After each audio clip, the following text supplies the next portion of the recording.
Mhm.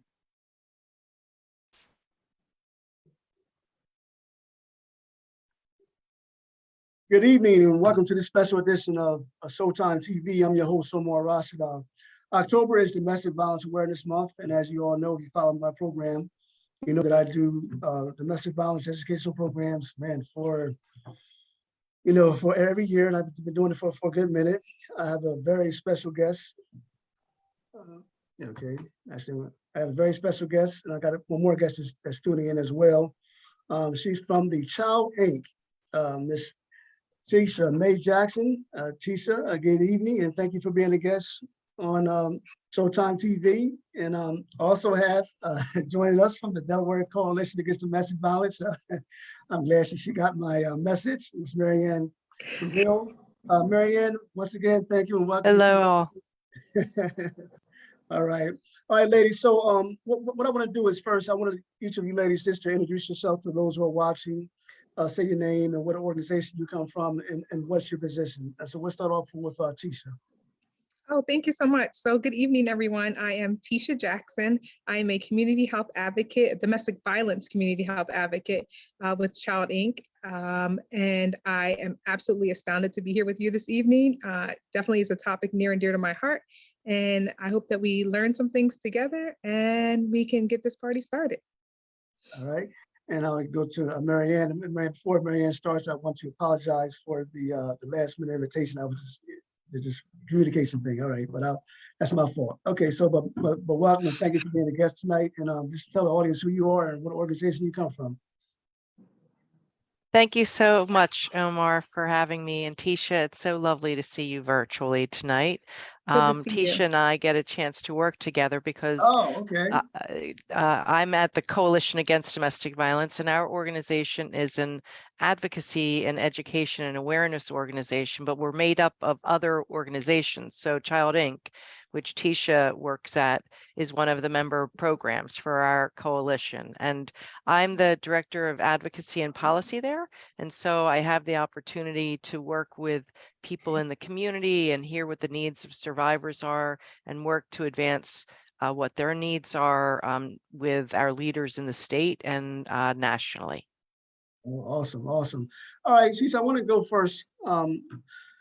Just ask Tisha, what is domestic violence and what are the different types of domestic violence? Because there are those in society who may think that domestic violence is just physical.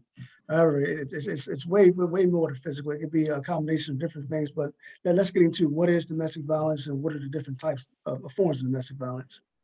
Absolutely. So domestic violence is a pattern of abusive behavior in a relationship where we have one partner who is trying to establish and maintain power and control over another person. Generally speaking, we deal with intimate partner violence. So that's someone with whom we've had a relationship with intimately. And you're right. And I'm really glad that you pointed it out, Omar, that it is not just physical. And we get that as a society because if we look at movies and we look at shows, that's kind of what's always put out in the forefront. And physical has obviously physical manifestation, so it's easier to identify for some people, but it's beyond physical. It's emotional, it's sexual, it's financial. It's a dynamic spread of things that can contribute to domestic violence, and there are different forms of different capacities, and it impacts people in different ways. Even physically, it can look different for one relationship to another relationship. So yes, thank you so much for identifying that it's not just physical. People should watch how they talk to one another. Financial is one of the huge components in that, unfortunately, I don't know how any other way to say this, but it works. When someone has financial power over someone else, it definitely works. That is not just controlling your money out of your wallet, but that's controlling your ability to make a living. That's controlling your ability to further your education. That's controlling your access to money, your knowledge, all of those things. So it definitely is multifaceted. It's certainly not in a vacuum. So there's definitely things to look out for that go beyond just the physical. And it doesn't happen immediately either. So that's another misconception that we have, is that it just happens immediately and that you'll always know. Right. You know, Marianne, I want to ask, what are the warning signs that one could potentially be a victim of domestic violence? Because sometimes there are signs there that people may overlook, and then once the abuse happens, then it continues. So for those who maybe potential victims of domestic violence, what's some warning signs that maybe he or she can look at or observe? So thanks, Omar. And I guess first and foremost, when we talk about domestic violence, we recognize that when we talk about these issues, that it can have really broad impact with people, and that it really can be affecting so many people. And so even right now, as we talk about it, somebody can be sitting and listening to us and going through something. So first, I want to make sure that people know that there are services and supports out there for this. And I'm happy to put in is there access to chat? Do people who see this on Facebook see any of the chat features, or I can we believe just so. share the number? Sure, absolutely. So I'm going to keep my fingers crossed and hope I get it right. But Tisha, correct me if I'm wrong. But the Newcastle County hotline number is 302-762-6110. 302-762-6110. Because one of the things that we know is that if you do have someone in your life who you suspect is a victim, our hotlines are available to help you talk through how to support that person, how to perhaps connect them to services and supports. And so even if people aren't experiencing but know someone, that number is so very important. So thank you for letting me do that plug on the hotline first. Oh, no, that's definitely needed. Yeah. But the in terms of signs, like it amazes me how oftentimes people see physical injuries and disregard them. So obviously, a physical injury, a fading bruise, a bloody lip, bruises on the arms, bruises on the neck. These signs of violence are something that people should attend to. I just was in a store over the weekend, and a woman was standing in the store and she had a black eye. And I, not her being a stranger, I didn't approach her and say, "Oh my gosh, why do you have a black eye?" But Right. what I did in that moment was say a prayer and hope that people in her life are connected to her and are providing her with whatever support, right? So, because when I had a black eye once by accident, a couple of people said to me, "Don't worry about it. No one ever asks you if you have a black eye if you're a woman, because they don't want to get into things." And so I thought, no, actually in my field, we do ask people. So when Right. we see injuries, it really is important to, in a private moment, in a safe way, not like in front of everybody, "Oh my gosh, what happened to you?" But in a private way and a quiet way to have a conversation about that concern of what they see. But we also see kind of an ongoing jealousy and resentment and isolation. What lots of people talk about is how one by one they started losing their girlfriends or their boyfriends, and or their friends in general, and they began being isolated from their families. And so they weren't permitted to talk to their families. Their days began to get controlled. Um, we also see people, as Tisha said, who haven't been able to give consent in a sexual relationship, or where their birth control was interfered with. A young woman shared with me how her abusive partner would steal her birth control pills and try to sabotage things between them. And in the end, when you have a child together, it is a lifelong commitment, especially if your intention is to raise that child. And so we see this kind of reproductive, we call it reproductive coercion, and so we see that.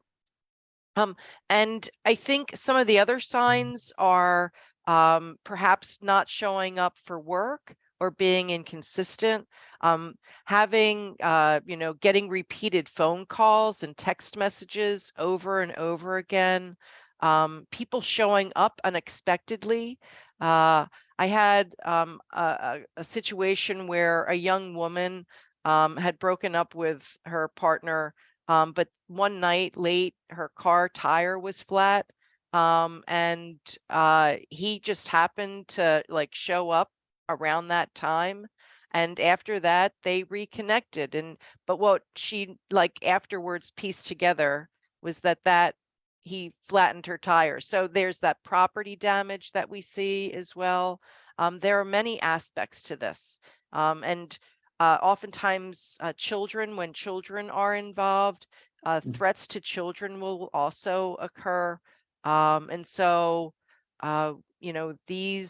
these actions are things that perhaps friends and family do see and they speak up, but they get concerned, or they feel like they've already said something, but nothing's changing, and may get frustrated and even um, get annoyed and upset with the person.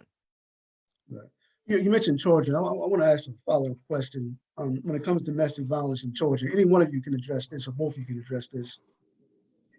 Is there a fear that a young boy who watches his father uh, physically, emotionally, and verbally abuse his mother, that he may someday turn out to be like his father, and see that as a learning behavior, that when a woman disobeys me or she doesn't do what I want to do, I'm going to abuse her?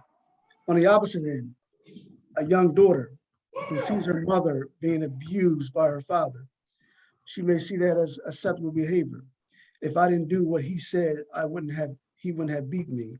Um, I feel comfortable with him beating me. I know that sounds stupid, but I'm just speaking hypothetically. Is that also a learned behavior of being a victim? Anyone of Um, you can answer. sure, and I think we both can. Actually, I'm sure we both can. Um, I think a lot of this goes way back to kindergarten, right? Your little girl comes home and it's like, Mom, Johnny hit me. And the very first thing we say to her is, oh, Johnny likes you, instead of saying, oh, Johnny's bad and needs to keep his hands to himself. So at a very young age, we equate, oh, if someone likes me, they're hurting me, right? So it begins as young as preschool, right? When we begin to have those conversations. So we have to watch the things that we speak over our children.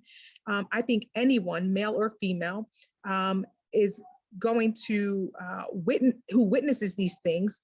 You either, because of your influences around you, can determine, yes, that's acceptable behavior, and I can develop. We kind of mimic those behaviors that are around us, right? So we think that those things are acceptable. You do what you know until you know better. But once you know better, the expectation is that you do better. But I hear you in that if I grow up and I'm watching my parent be abused by another parent, and in your example, watching my mom be abused by my father, I might see that as being normal behavior. That's something that I hear a lot. I hear it a lot in my work. I didn't know that everyone's house didn't operate this way until I went to someone else's house and was like, oh, when your dad gets mad, he doesn't throw things around the room, right? So you don't know those things. So you're absolutely right. Children are very smart. They're sponges. I used to work in childcare, and I would tell parents, if you don't believe half the things your children say about me, I won't believe half the things they say about you. And they have these conversations sometimes with one another, and they don't think they're telling on their parents. They're just saying the facts of the day. Last night, my mom, she got a black eye because my dad says that she talks too much. And that's general conversation. And what you tend to see is in the children that you can see that one child maybe gravitate towards another parent, and they begin to mimic the behaviors of either parent.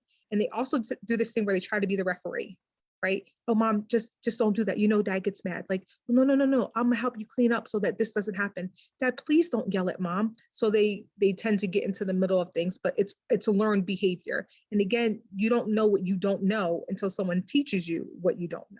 So we do run the risk of that. Right. Maria, you had anything to add? Or Yeah, I do, because I think Tisha did a great job, but I wanted to also say that there's good study and research around this now too. We know that there's links between childhood exposure to seeing, in particular, their mother being abused by their father. That creates so much trauma for children.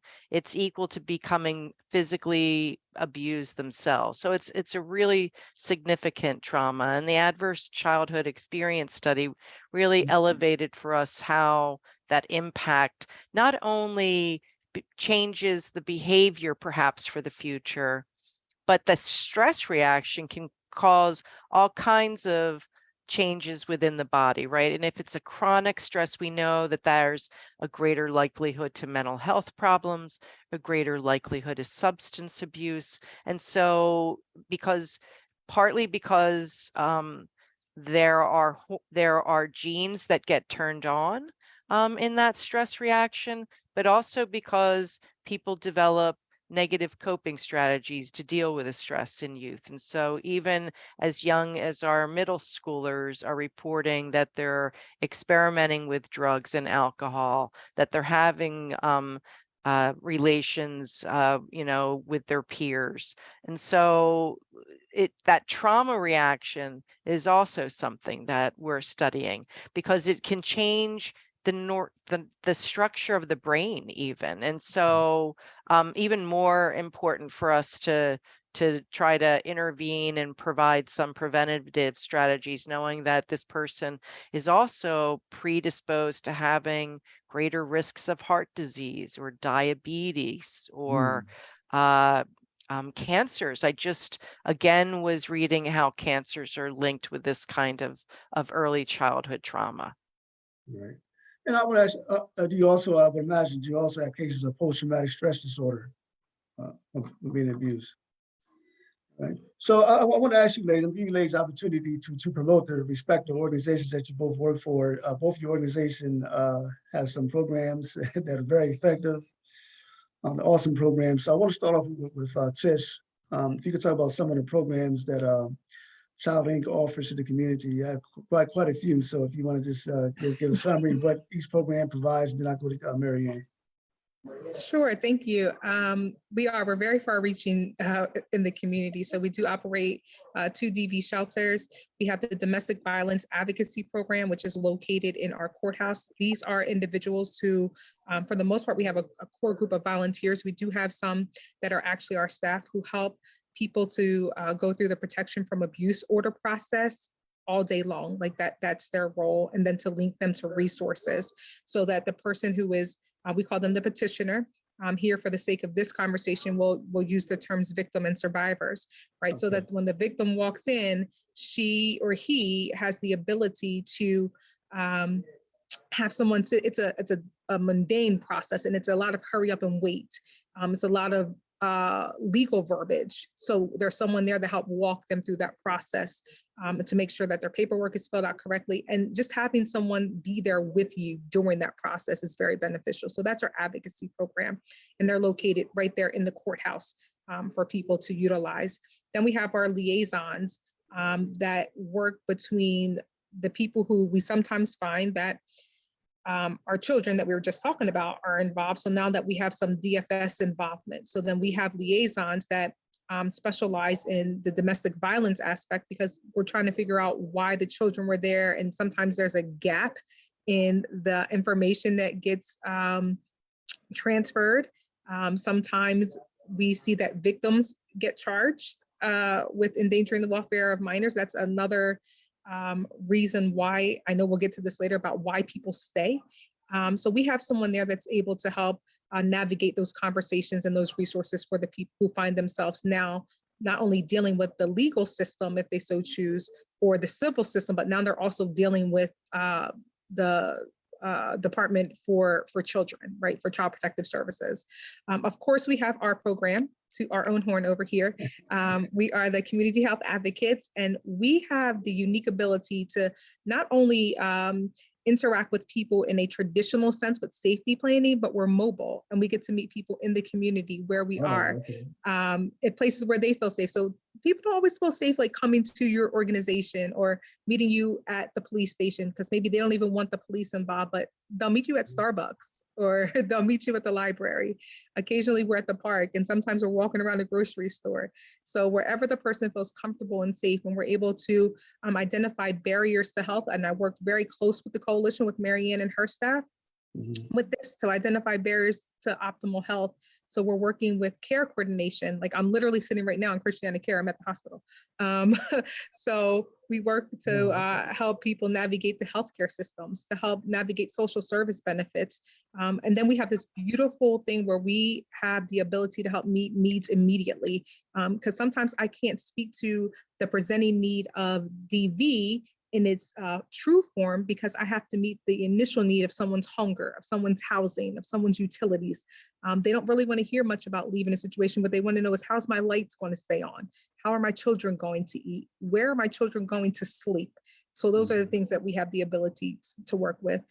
We also do counseling at Child Inc. And we have something that I think is very unique to some programs, is we have the offenders program. Someone has to teach people. Remember I said earlier, you do what you know until you know better. And when you know better, you do better. So part of that program, that treatment program, is to help with anger management. It's to help with better communication skills. Some of those people in that class have no idea that the behaviors they're exhibiting are flat out wrong. I'm just going to use the word, they're wrong, right? And they don't realize that they're abusive, let alone, wrong, let alone abusive. So we have the ability to teach that class both in English and in Spanish. So again, very far reaching. We have the Family Visitation Center. Because of these situations, now there's children involved, but children still have each of their parents, right? So we want to make sure that they're able to have these visitations in a manner which is safe. So we run Family Visitation Center, both at the Hudson Center and over at our main center, where we allow parents to visit, parents, grandparents, whoever the adult is, to visit in a safe environment. And I won't say it's directly supervised, it's like minimally supervised in the way where we make sure that the visit is regarding the visit. It's regarding the children. We're not asking what mom did yesterday or who was at mom's house or where mom spent money the other day, because those conversations aren't pertinent to the visit with your child. So we want to make sure that we keep everything along those lines. So yeah, very far reaching. That's just a few of the, the programs that we have running there at Child Inc. All right, Marianne. So what we got from Delaware Coalition Against Domestic Violence?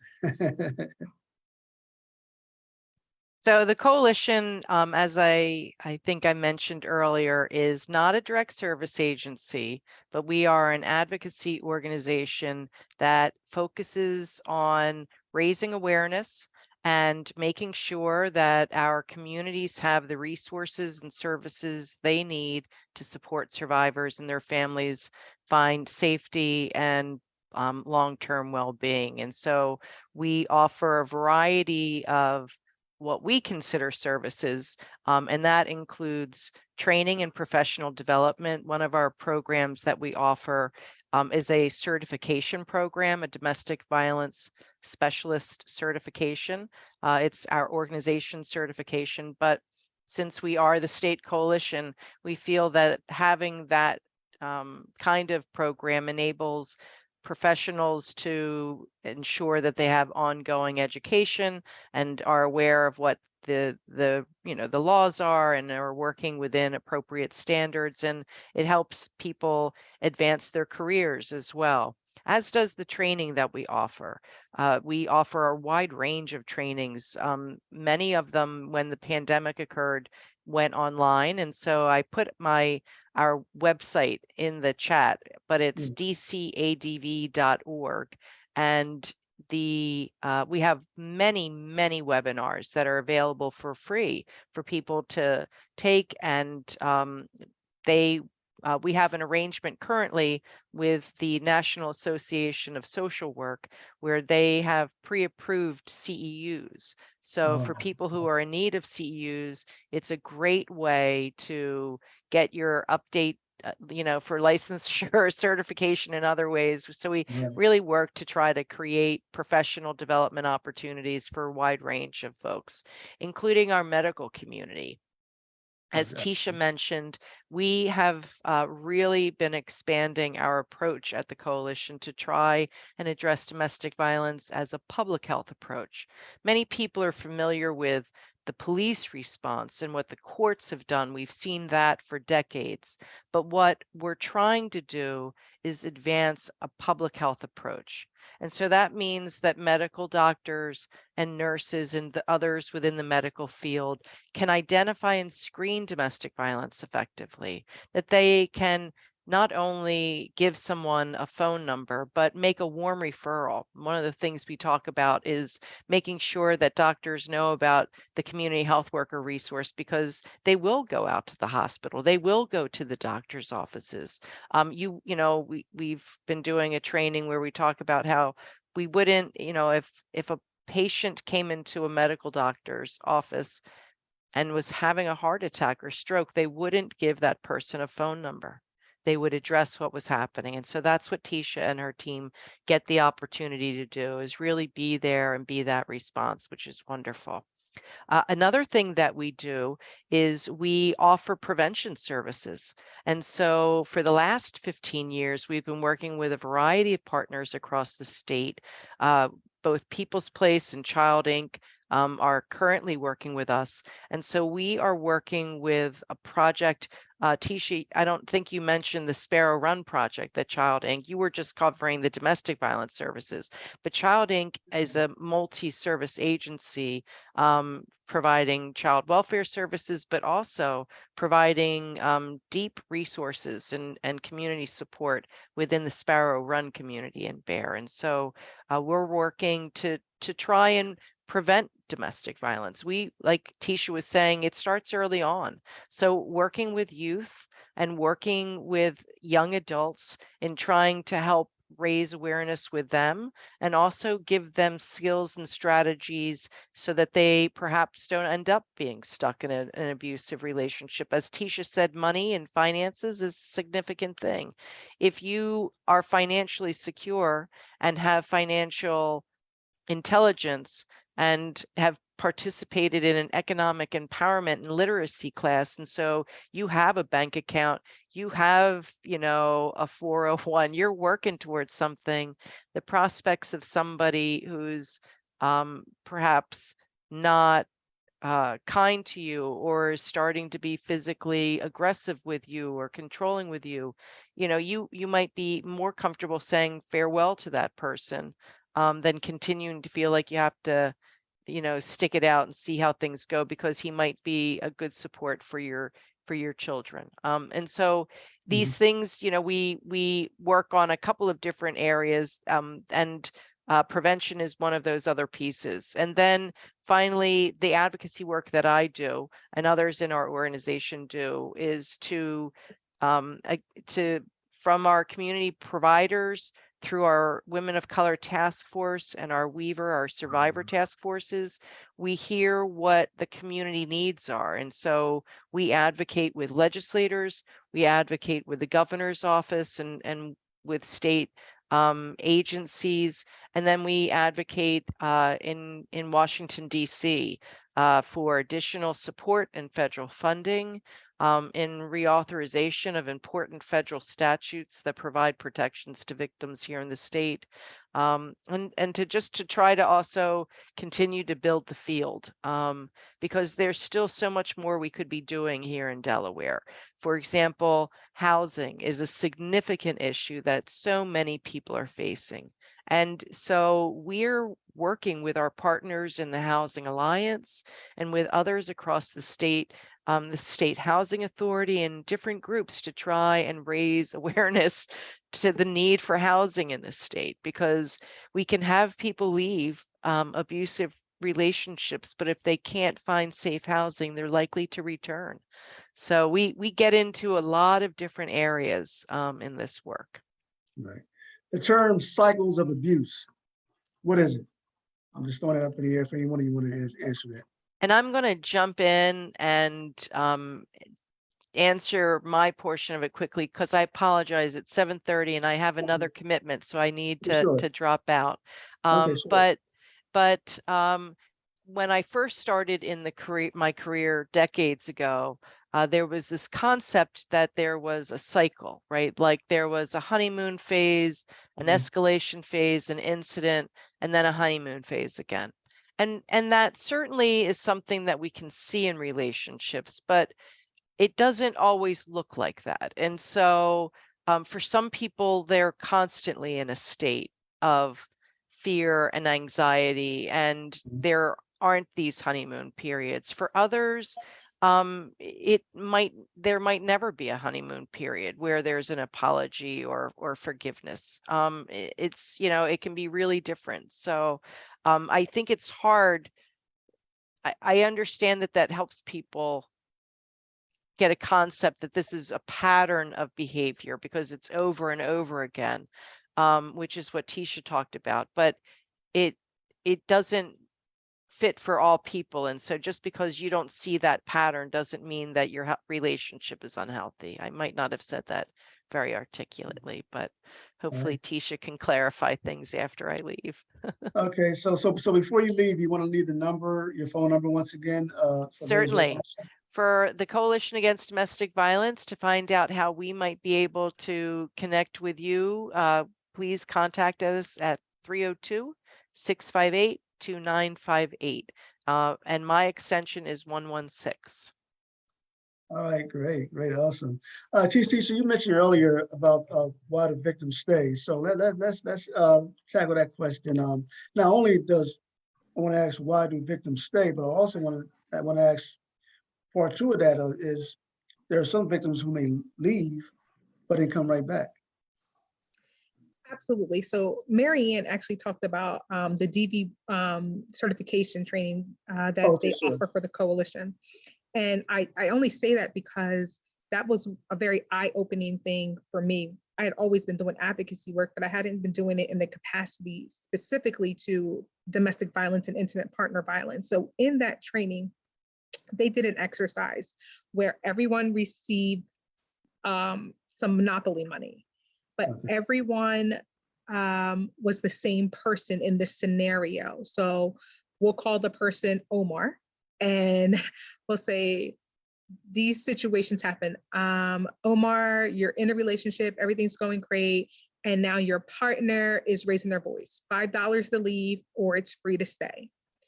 And then you would see if someone wanted to give $5, and if someone, someone else may have wanted to stay. And then they begin to, I guess, escalate. And here we go with the cycle again, right? With things that may behaviors that escalate, not necessarily in a circle, but we do see some escalating in patterns. Your partner hit your children. So we watched people whip out money and they were ready to go. Then we still had some people who were like, but I don't have enough money to leave, or I don't have anywhere to go. And then things just begin to escalate. So your parents said you can stay, but it will cost you $50. But your partner says if you go back, then it will be free. So we have people making these decisions. In that, what we find is a lot of financial abuse. And it's not always looked at, right? So not having the access, we talked about that earlier. By the end of that exercise, so we all brought our own values, our own morals, our own experiences. They had men, they had women, young, old, different racial backgrounds, different sexual orientations. By the end of it, everybody went back. And it was so eye-opening to me because I was of the mindset growing up, if you like, you must like it because you keep going back. Something about that has to be attractive to you, right? So we hear that a lot. Oh, she must like that.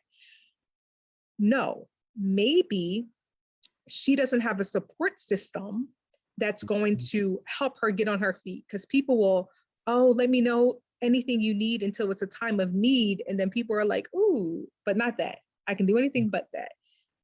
So people stay because that's all they know.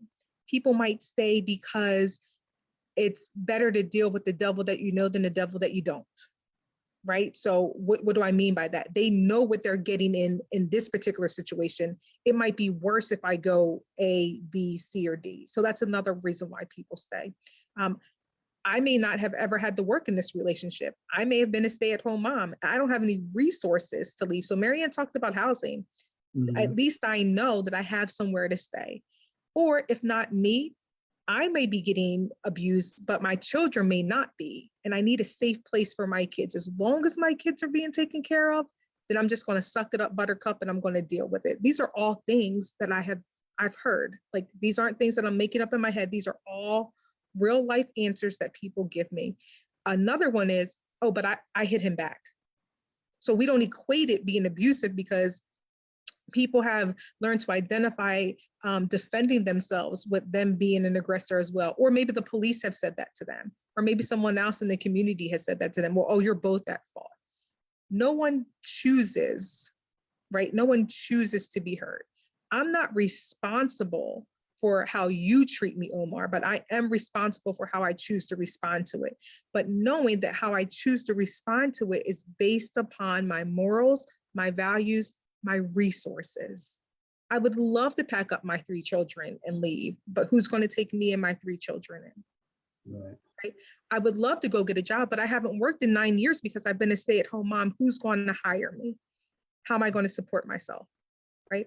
He does the health insurance. He pays my car note. I'm not going to have a car. So yeah, I might be able to go stay with my mom, but now I can't get back and forth to work because he's going to keep my car. Right. Some of the things that we never think about. So there's a lot of barriers, a lot of barriers. There's a lot of barriers. There's a lot of reasons why people stay. And here's the other thing. Most people choose, when they choose to leave, it takes them about 7 to 11 times to successfully leave, right? Oh. 7 to 11 times. So that's why you see the leaving and coming back, Okay, the leaving gotcha. and coming back. And I understand that it's not a complete circle, but here's the thing. No one gets in a relationship with someone thinking, hey, they're the biggest jerk that I've seen. I think I want to go and hook up with them. Like that's not how it works, right? So we find these characteristics. Like, at one point, I loved this person, right? Or I highly liked this person. At one point, it wasn't always like this. So I'm holding on to what used to be, hoping that I can get that back. And I'm sitting there most of the times trying to analyze, what did I do? How can I fix it? And we call that victim blaming. Right. The very first person to blame the victim generally is the victim. If I could just not make him mad, if I could just work a little harder, if I could make sure that the kids were quiet, if I just had the house cleaned up because I know that's what they like. I'm trying to figure out ways to make it so that it's not aggressive, when really it's not on me, it's on that person. So it's a lot of nuances to why people go and stay, and why in the 11th time when I'm successful, do you know that's one of the most violent times in a relationship, when someone decides that I'm done? We find that that is one of the most volatile times, when someone digs their heels in and says, I'm getting my power back. Yes, you can get a protection from abuse order. Do you know how many people we've buried who have had that order on them? Yeah, I've seen that. Right. So sometimes they feel like, again, it's better to deal with the devil that I know than the devil that I don't. So let me ask you, to go back. What a protection abuse order? Let's say someone has that, the victim has that, and the abuser comes to her house. She calls the police. Yes. What happens then? It depends on what police officer responds. And I'm being very honest. Okay. My boss might call me in the office tomorrow, but we have found that it really depends on who's responding. The law says, if I have this stay away order, and generally it's, your 100 yards, 100, I think it's 100 yards here. I've seen them expand that, by the way. I've seen a commissioner expand it. But if you come within my space and you're not supposed to be there, you are to leave. In fact, if I'm shopping and you walk into Acme and you see me, you have to leave, because you can't be in my proximity. If I'm home, you come to my house and I call the police, what ought to happen is they ought to remove the offender with charges. Now, there's some nuances to that. You can go through a whole PFA process and they'll say they haven't been properly served. So they know, they're aware of it, but because the legality of it is that they haven't had the service done, they're not held accountable to the order yet. Again, it depends on who responds to the call. Okay, I got you, got you. You know, when we talk about domestic violence, there's always the assumption that the man is the abuser and the woman is the victim. But and how many cases do you deal with at Child Inc. or maybe even outside of Child Inc. other domestic violence shelters that you may be aware of that where the man is the victim and the female is the abuser? Also, you also have to look at same-sex abuse. So violence and abuse has no respecter of person. We used a lot in conversations, she as the victim, because more often than not, statistically, it is a she and the offender is a he. But to your point, it doesn't matter. It happens in heterosexual relationships as it does in LGBTQI plus relationships. It happens where the man is the victim. But we go back to culture. There's 150 reasons why that man is not going to say that he's a victim of domestic violence, specifically at the hands of a female. Mm-hmm. Man, you couldn't handle her? Like, are you serious? Friends are going to laugh at you. No one's going to believe you. Like, these are all things, again, that I've heard coming from people that I serve. So it's about 1 in 3, I believe, is the last statistic that came out, but that's only what's reported. Got you. Only what's reported when we deal with men. And yes, I do in my specific program, I do have men who are my participants. And we see it. It's not abnormal. Race, religion, and religion is a form that people use. It's a tactic that people use to hold power and control over people, by the way. But we see it across religion. We see it across cultures. We see it across socioeconomic status. Yes, we have domestic violence victims who live in Sparrow Run. Yes, we have them who live in Hockessin. Yes, we have them who live next to the area of our lovely president. Like, it does not matter. It has no respecter of person. Right. You know, earlier when we mentioned about housing, at Child Inc., you have shelters for victims. You even have a shelter for males, I believe that I saw in my research. So you want to talk about the shelters? How does one get into the shelter? And when one is in the shelter, what is it that they do? What is it that they provide for the victims? And maybe Sure, even absolutely. So what we do is you call the number that Marianne gave earlier, the 302-762-6110, 302-762-6110. That's a 24-hour hotline. yeah. You are able to get some supportive services there. And that's where it's determined if you are needing emergency services. And we have people who call at 2 o'clock in the morning who need emergency services right there. They have nowhere to stay. If you are screened into our shelter, we offer you a safe space, a confidential space, and you don't have to provide anything. I know some places make you like turn in your cards, like your benefit cards and things like that. That's not a requirement of our program. Once in the program, you get a lot of case management. So we're going to deal with things like, do you need a PFA? Do we need to apply for benefits for you because maybe you don't have benefits because you left? Do we need to apply for rapid rehousing, safety planning? They do all of those same things in the shelter. And we have two main ones, I would say. And then we have the ability to house people outside of those as well, so long as we continue to have funding. So Omar, let your people know that we need funding. Okay, definitely. Now, how long can they stay? I mean, it's like they're only allowed to stay for 30 days, maybe 60 days, 1 week? So there is a set amount of time, and the number actually escapes me at this moment, but it doesn't mean that it's a hard cutoff. So let's say, I'm going to use the number 60 just for happenstance, right? So let's say we get at day 50, and now we're working on like what's preventing me from being able to successfully transition from shelter to housing outside of shelter. So we're looking at those barriers. We're looking at maybe my job doesn't start for another 3 weeks. Maybe I need to find some placement for my children for daycare.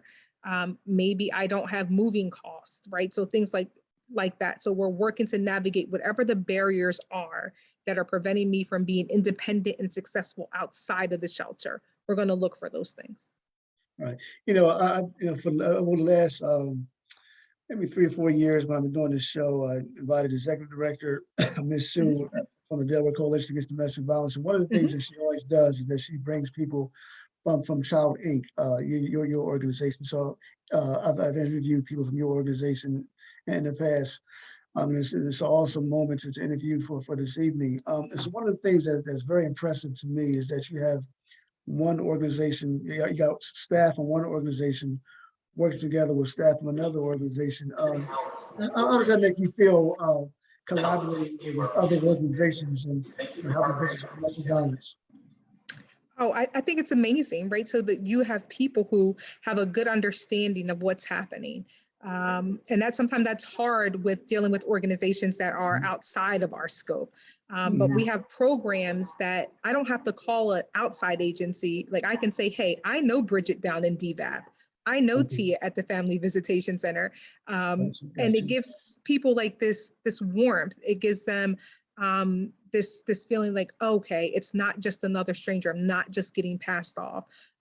Like I know Deidre at the shelters. And it's amazing of the people who come back and want to be supportive to the organization because the organization has been supportive of them. And I think that serves as a witness to the level of service that we give and the way that we can work with one another as a family. I won't work anywhere I will not shop. So if I wouldn't use the benefit, if I wouldn't use the service, then I wouldn't be working there. But I fully believe in the mission. I fully believe in the people who are working at the agency in each of its capacities. In each of its capacities, we all want to see and have a good work done and a good outcome. We would love to eradicate domestic violence. People are like, then you wouldn't have a job. Nope, we'll find a job somewhere else. We hate that we have to do it, but we love that we're able to serve. Right. And also I am speaking to, I have a guest who was an award-winning, Tisha Jackson's award-winning worker. Why don't you talk about the award that I guess you recently was, I don't know if a year ago this year, I don't know, but looking at the website, I saw that you won an award. I did just a few weeks ago. Oh, okay. It might have been last week, I think. Okay. The Delaware Community Health Workers Association, we're looking to get certification throughout the state. That's what we're looking to make it a requirement. But you got to nominate people. So there were 6 nominees, 2 from each of the counties. And we got to share what we did, how we service our community, how we work within the healthcare system, how we work within the community, what the impact was. So after the nominations, we made videos. That's on the website. And then the board voted, and I was chosen to be this year's 2022 Community Health Worker Champion. Congratulations. So I'm humble. Thank you. That is awesome. I love the work that I do. I love the people that I serve. Awesome, awesome. So, Child Inc., before we close out, do you have any upcoming programs, activities? Because I know, like I said, you guys are so active in the community, and I just see you guys everywhere. What upcoming events do you have, or trainings, or educational seminars, or anything? So all those, I would say, I would put onto the website. We can go to childinc.com. Why it's not .org yet, I don't know, but we'll talk about that later, another conversation. So I'm sure that's there. But if you want trainings, like the coalition that Marianne was talking about, the trainings that she does, sometimes I do those in conjunction with the coalition. So I've trained hospital staff on how to screen for DV. So if we need those trainings, you can contact either Child Inc. or the coalition. If you'd like to, volunteer, you can just contact the office. That's 762-8989. And they'll put you to work somewhere. They'll definitely put you to work. But yes, you can find us in many capacities. I can't think of events right off the top of my head right now, but So if I was to host a program in the community, a particular community center on domestic violence, will someone from your organization come to just educate the community? Absolutely. We bring a table, we'll bring literature that's geared to children and to adults alike. And we bring giveaways. We like to give stuff away. Okay, gotcha. All right, so I'm gonna give a minute or two for any closing comments that you want to say to those who are watching, and anything you want to say. Oh, thank you.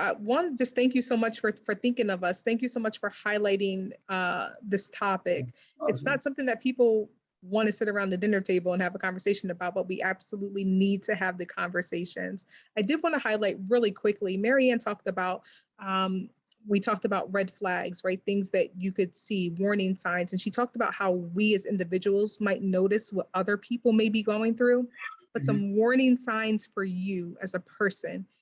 Do I feel like I'm losing control? Do I feel like all of my friends and family are out of reach right now? Do I walk on eggshells? Those are warning signs within yourself, because you might not be able to identify it before, but those are some warning signs within yourself.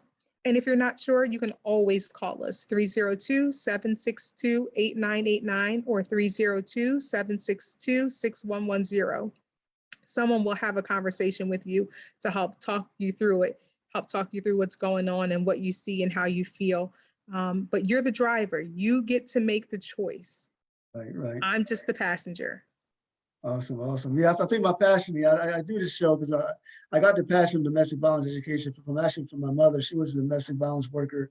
She worked in a shelter in Westchester, Pennsylvania. Oh, that's where I'm from. Oh, really? Oh, wow. Okay. Yes. Yeah. So she's been doing that before she passed a couple of years ago, but she was there for a while. So I think that's where I got my passion. But I'd like to thank you for being a guest. And like I said, if you guys have any upcoming events or activities, or if you want to come back on the show, just feel free to send me an email.